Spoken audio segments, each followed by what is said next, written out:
guys, magluto tayo ng aking paksiw. Ina-rinse ko na yan. Nilagyan ko yan ng okra, tsaka talong.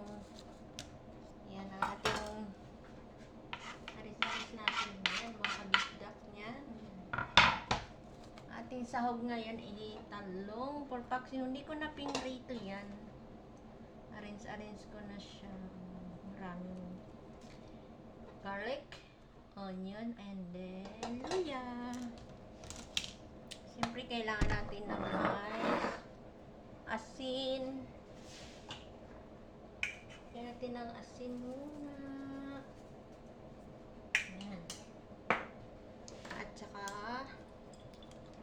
suka. Halo-halo na yan. Automatic na yan mga. Kasi ako lang na, pagkain ko lang naman yan. Tapos, kailangan natin ng pampasarap.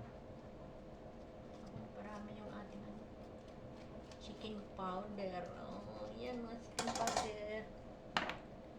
Siyempre may paminta mga kabisda ko dyan. Dami natin ng paminta. Kaya tinan siya ng ating light soy sauce.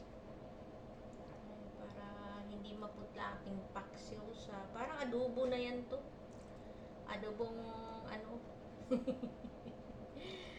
adobong pampano. Ay, hindi pwedeng walang mantika. Adobong pampano na to mga kabisdak, masim. Ayan. Lagyan natin ng konting water.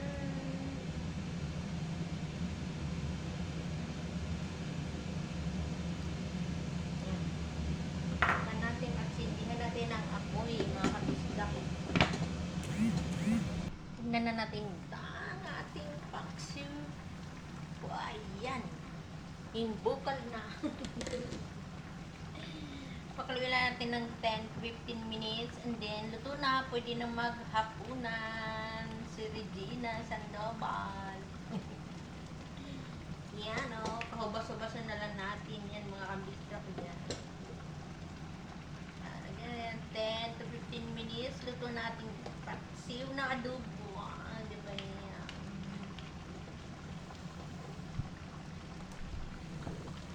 Yan ang ating update ngayon. Talong na may ukra, kumukulo. Ayan na. Takpan ulit natin para mahubas-hubas ang kanyang sabaw. Ayan guys, luto na ang paksiw. Ready to eat na. Ayan na. Ready na ang ating paksiw to eat. Ayan, pang ilang araw din niya. Budget, makapita patay natin ang apoy. Ayan. Ilagay na natin sa ating plato. Kuha na tayo ng pang-dinner. Pang-dinner natin. Mga kabisita ko dyan. Oh. Ayan. Tansya-tansya na lang kasi para pang ulam din next yan.